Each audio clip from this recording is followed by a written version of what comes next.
Di nav kasa qehweyê de bi nav dibin,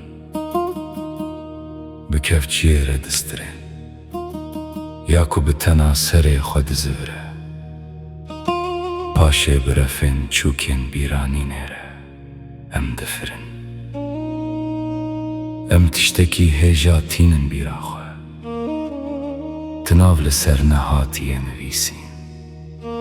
Lê di her malî de dijî, li goşeya bakura malê, li rexpaçeyeke,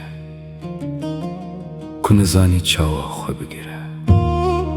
Fincanek heye, qet sar nabe, ew li wir rûniştiye, ne girînge ku çûye, çimkî yên diçin. Ji me çêtir dizanin, çawa bimînin, li benda kesî nîne.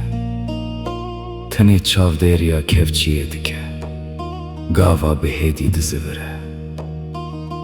Wekî ku desteke nediyar, bîranînê tev dide.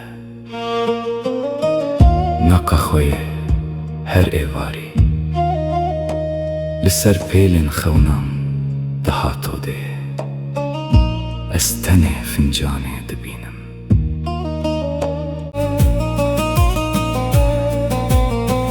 û kevçiye û siya jineke.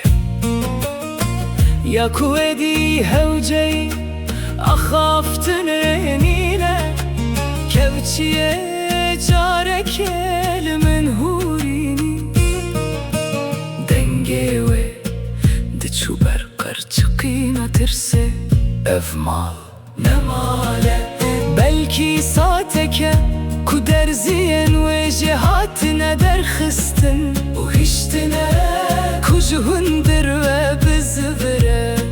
min dizanî, Ku o de ve şartî dihêle her kesê ku derket. û venegeriya gava kevçî, ji zivirînê disekine, tiştekî biçûk dimire.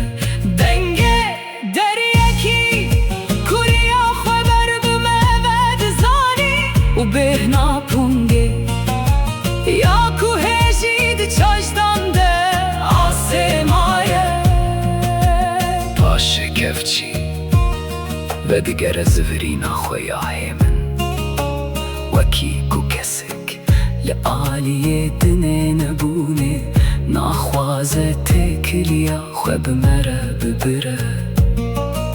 di navbera her zivirînekê de wê digot bi dengekî, Ku tenê kesekî winda kiriye dibihîse, ez hêjî qaxweyê tev didim.